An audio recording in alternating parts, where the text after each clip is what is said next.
अरावली केसरी में आप सभी दर्शकों का स्वागत है। मैं उर्वशी और आज मैं आपके सामने मौजूद हूँ एक स्पेशल खबर लेकर।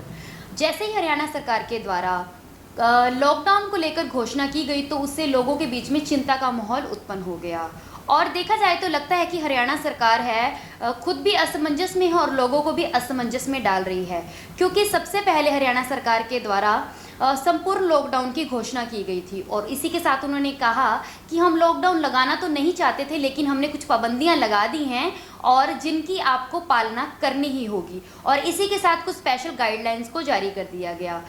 इसलिए आप कह सकते हैं कि एक लॉकडाउन नहीं, एक लंगड़ा लॉकडाउन के रूप में हम इसे परिभाषित कर सकते हैं। और सरकार ने कहा कि जो सिर्फ ज़रूरी वस्तुएं हैं उनकी दुकानें खुली रहेंगी, बाकी दुकानें बंद रहेंगी। लेकिन चाहे आप कपड़े की दुकानें कह सकते हैं, मनियारी की दुकानें कह सकते हैं या अन्य वस्तुओं की दुकानें कह सकते हैं, उन व्यक्तियों के लिए जिनकी रोजी रोटी उन्हीं दुकानों से चलती है तो उनके लिए वो दुकानें बहुत ज़रूरी हैं। और अगर केमिस्ट शॉप को देखा जाए, साथ ही साथ फलों की दुकान देखी जाए, सब्जियों की दुकान देखी जाए, ग्रोसरी शॉप्स को देखा जाए तो उन पर उसी तरह से भीड़ लगी हुई है और लोग घूमने के लिए बाहर निकल रहे हैं। तो लॉकडाउन लगाने का सबसे बड़ा कारण ये था कि लोग एक दूसरे के संपर्क में ना आए और इस चेन को तोड़ा जा सके।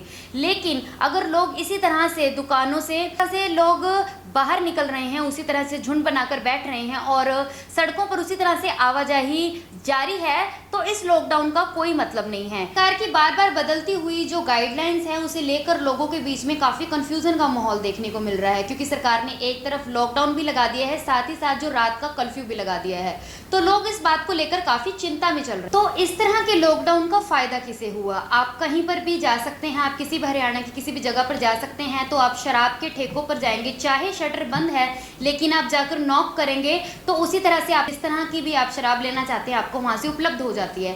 साथ ही अगर आप किसी भी मांसाहारी जो दुकान है वहाँ पर जाएंगे तो शटर चाहे बंद है लेकिन शटर के नीचे उसी तरह से लोग व्यापार कर रहे हैं। तो बताइए इस तरह के लॉकडाउन का फायदा किसे हुआ?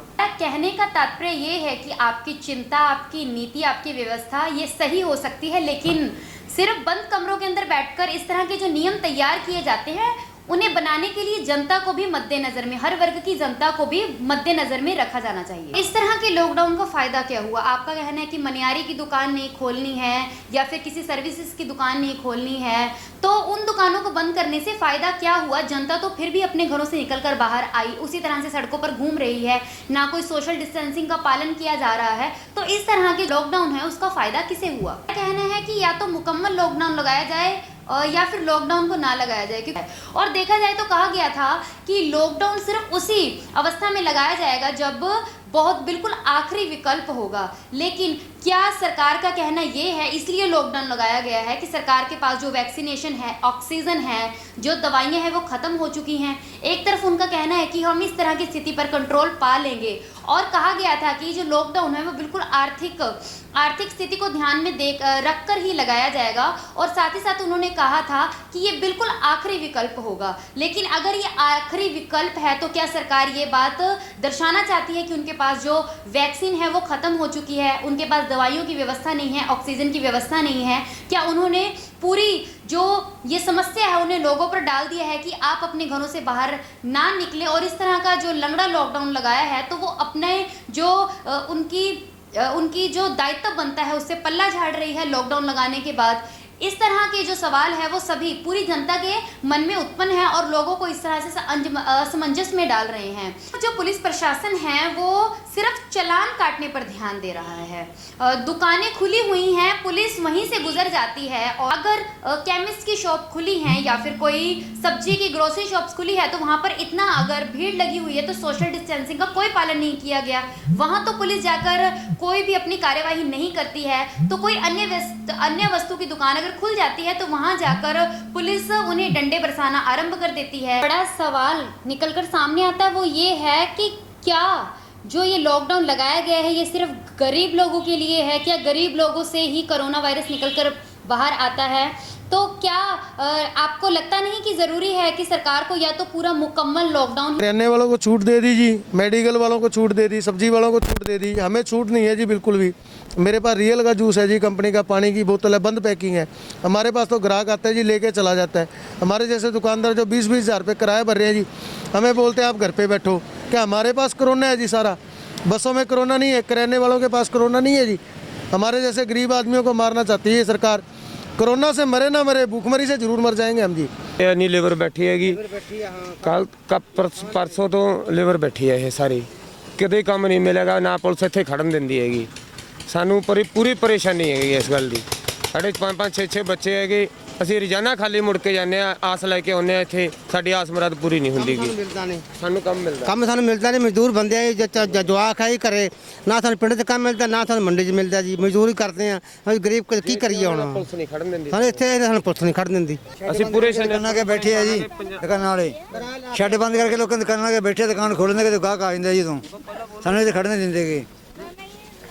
ਘਰੋਂ ਸਾਨੂੰ ਜਵਾਕ ਕੁੱਟਦੇ ਆ ਜੀ, ਇੱਥੇ ਪੁਲਿਸ ਵਾਲੇ ਕੁੱਟਦੇ ਨੇ। ਕੀ ਕਰੀਏ ਜੀ ਫਿਰ? ਅਸੀਂ ਸੰਨ ਵਿਚਾਲੇ ਫਸੇ ਆਂਗੇ। ਇਹ ਪੁਲਿਸ ਵਾਲੇ ਡਾਂਗਾ ਮਾਰਦੇ ਨੇ, ਘਰੋਂ ਬੱਚੇ ਲੜਦੇ ਨੇਗੇ, ਖਾਣ ਪੀਣ ਨੂੰ ਸਾਨੂੰ ਕੋਈ ਦਿਹਾੜੀ ਮਿਲਦੀ ਨਹੀਂ, ਬਸ ਮਿਲਦੀ ਸਾਨੂੰ ਭੁੱਖੇ ਮਰੀ ਜਾਂਦੇ ਆ ਅਸੀਂ। ਜਮਾਂ ਦੂਰਾਂ ਦਾ ਬਹੁਤ ਬੁਰਾ ਹਾਲ ਹੋ ਰਿਹਾ ਜੀ। ਸਾਰੀਆਂ ਫਲ ਫਲੂਟ ਦੀਆਂ ਦੁਕਾਨਾਂ ਸਭ ਖੁੱਲੀਆਂ ਹੋਈਆਂ ਆ ਟੂ ਜ਼ੈਡ। ਆਪਣੇ ਪਰਚੂਨ ਦੀਆਂ ਦੁਕਾਨਾਂ ਸਾਰੀਆਂ ਖੁੱਲੀਆਂ ਹੋਈਆਂ। ਆਹ ਮੀਨਾ ਬਾਜ਼ਾਰ ਦੇ ਵਿੱਚ, ਗੋਲ ਬਾਜ਼ਾਰ ਦੇ ਵਿੱਚ ਜਾ ਕੇ ਦੇਖ ਲਓ, ਹੁਣ ਕਿੱਡੀ ਵੱਡੀ ਭੀੜ ਲੱਗੀ ਹੋਈ ਹੈਗੀ। ਉਹਨਾਂ ਦੇ ਵਿੱਚ ਕਿਉਂ ਨਹੀਂ ਕਰੋਨਾ? ਵੀ ਸਾਡੇ ਲੋਕਾਂ ਦੇ ਵਿੱਚ ਹੀ ਕਰੋਨਾ, ਵੀ ਜਿਹੜੇ ਘਰਾਂ ਦੇ ਵਿੱਚ ਜਾ ਕੇ ਅਸੀਂ ਕੰਮ ਕਰਦੇ ਆ, ਮਜ਼ਦੂਰ ਬੰਦੇ। ਕਰੋਨਾ ਨਾਲ ਤਾਂ ਨਹੀਂ ਅਸੀਂ ਮਰਦੇ, ਅਸੀਂ ਭੁੱਖੇ ਮਰਾਂਗੇ। ਭੁੱਖਿਆਂ ਨੂੰ ਮਾਰੋਗੇ ਤੁਸੀਂ, ਸਾਨੂੰ ਕਰੋਨਾ ਨਾਲ ਨਹੀਂ ਅਸੀਂ ਮਰਦੇਗੇ। ਕਰੋਨਾ ਨਾਲ ਤਾਂ ਅਸੀਂ ਤਾਂ ਬਚ ਜਾਾਂਗੇ, ਸਾਨੂੰ ਭੁੱਖਿਆਂ ਨੂੰ ਮਾਰੋਗੇ ਤੁਸੀਂ। 250 ਦਿਹਾੜੀ ਦਿੰਦੇ ਆ ਸਾਨੂੰ, दिहाड़ी केड़ा पूरी दे दिंदे आ, वो जांदे ही राह च लग जांदे आ। लगाया जाए या फिर उन लोगों के लिए भी कुछ इस तरह की हिदायतें दी जाएं जो जिन लोगों ने, क्योंकि चाहे सरकार की नज़र में जो उनकी दुकानें हैं उन पर सामान है वो गैर ज़रूरी है, लेकिन उन्होंने भी अपना घर चलाना है, अपने जो किराए भरने हैं, अपनी किस्तों को निकालना है, तो उन लोगों को भी ध्यान में रखकर कुछ हिदायतें या फिर फैसला लिया जाए। दूसरा बड़ा सवाल ये निकल कर सामने आता है कि सरकार ने स्कूल को बंद कर दिया है, कॉलेजेस को बंद कर दिया है, लेकिन स्टाफ को उसी तरह से बुलाया जा रहा है स्कूलों के अंदर।